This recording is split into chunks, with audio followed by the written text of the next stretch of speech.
नमस्कार, कशा आहे सगळे? मस्त आहे ना? मस्तच राहा. आज मी तुम्हाला पितृपक्षात केली जाणारी पाटवडी दाखवणार आहे आणि ही कशा प्रकारे पाटवडी बनवतात ती मी तुम्हाला पुढे दाखवणारच आहे। अशा प्रकारे पाटवडी तुम्ही नक्कीच करून बघा। ही पाटवडी तुम्हाला नक्कीच आवडेल आणि याची टेस्ट पण खूप वेगळीच लागते आणि एवढी छान टेस्ट लागते ना अशा प्रकारे पाटवडी केल्यावर, तर तुम्ही परत परत ही पाटवडी कराल।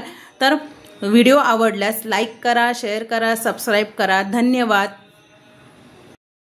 इथे आपण पाटवडीसाठी लागणारे साहित्य घेतले आहे। कोथिंबीर घेतली आहे, 4 ते 5 हिरव्या मिरच्या घेतलेल्या आहेत, 8 ते 10 लसणाच्या पाकळ्या, जिरं। आता हे आपण सगळं मिक्सरला बारीक करून घ्यायचं आहे, जाडसर असं बघू शकता तुम्ही। आता इथे मी मिक्सरला हे सगळं बारीक करून घेतलेलं आहे।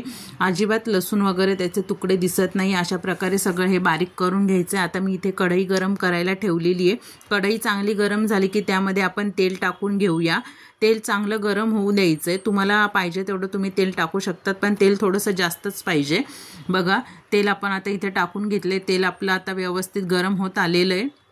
तेल गरम झालं की आपण त्यामध्ये मोहरी टाकूया फोडणीसाठी। मोहरी टाकून झाली की आपण कढीपत्ता टाकूया। कढीपत्ता पण असा 8 ते 10 पानं कढीपत्त्याचे टाकायचे, ते पण चांगले असे परतले गेले पाहिजे। आता आपण जे वाटण तयार केलेलं आहे ते टाकून चांगलं परतवून घ्यायचं आहे। बघू शकता तुम्ही, आता मी इथे वाटण टाकून चांगलं परतवून घेणार आहे आणि वाटणाचा सुगंधित असा वास येईपर्यंत परतवून घ्यायचं आहे। बघा, मी आता अशा प्रकारे परतवून घेते। तुम्ही पण असंच करा आणि तुम्ही ही रेसिपी अशी नक्की ट्राय करून बघा। आपला आता मसाला इथे कसा परतला जातोय। मसाला अजिबात जळून द्यायचा नाहीये, जळाला की मग ते असं करपट असा त्याचा वास येईल करू, त्याच्यामुळे मसाला अजिबात जळू द्यायचा नाहीये। कंटिन्यू असा परतवत राहायचा आहे। बघू शकता तुम्ही इथे मसाला कशा प्रकारे मी परतवून घेते। आता इथे आपला मसाला चांगला परतवून झाला। यामध्ये मी थोडंसं हिंग घातलेलं आहे, हळद, हे सगळं टाकून आपण व्यवस्थित परतवून घेऊया आणि त्यामध्ये थोडीशी कोथिंबीर टाकली आहे।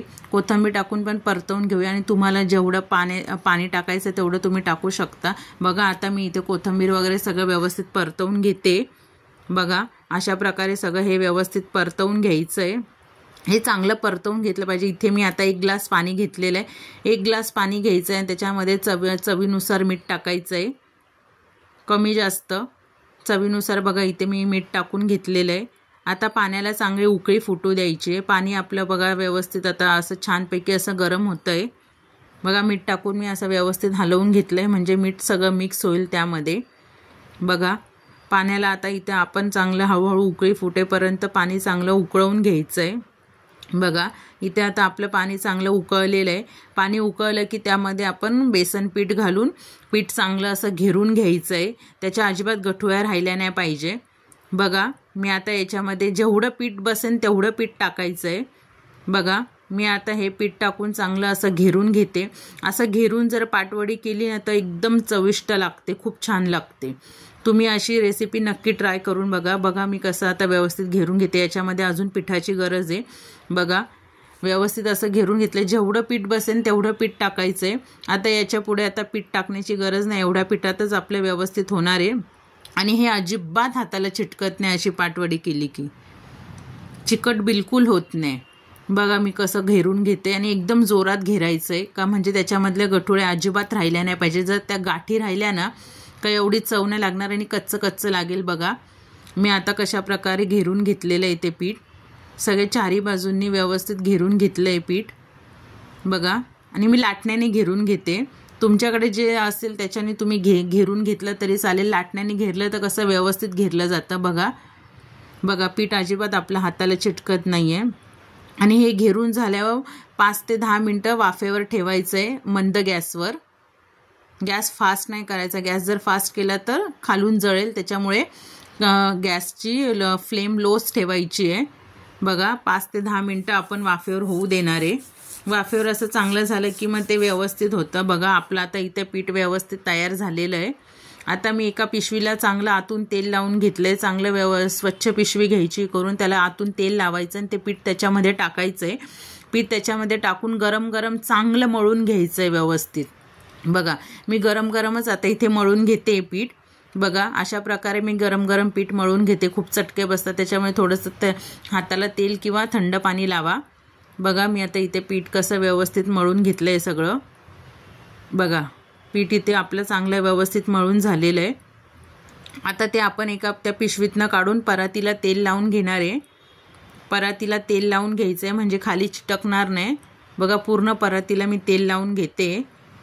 अशा प्रकारे तेल लावून घ्यायचं आहे. तुमच्याकडे जर तेल लावायचा ब्रश वगैरे असेल तर त्याच्याने पण तुम्ही लावलं तरी चालेल, पण मी हातानेच लावून घेतलं तेल. आता ते पीठ मी पिशवीतनं काढून घेते. बघा आपण अशा प्रकारे पीठ चांगलं मळून घ्यायचं आहे. जर एखादी गाठ अशी पिठाची जर राहिली असेल तर ती मोडली जाते.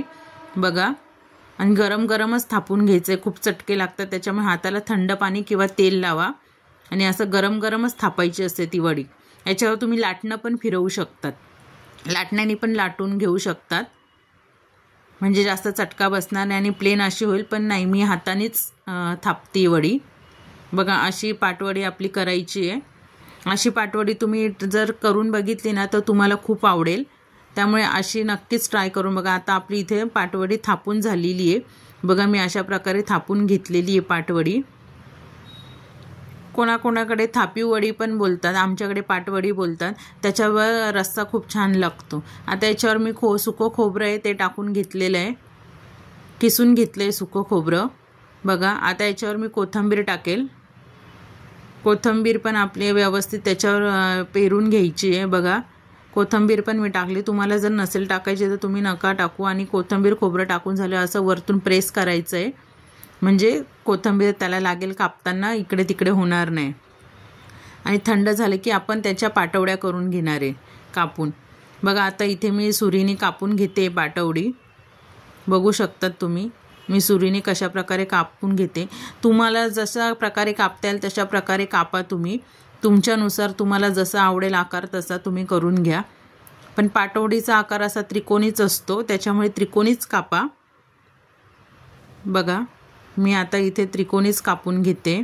तुम्ही पण इथे त्रिकोणीच कापून घ्या. अशा प्रकारे पाटवडी नक्की ट्राय करून बघा.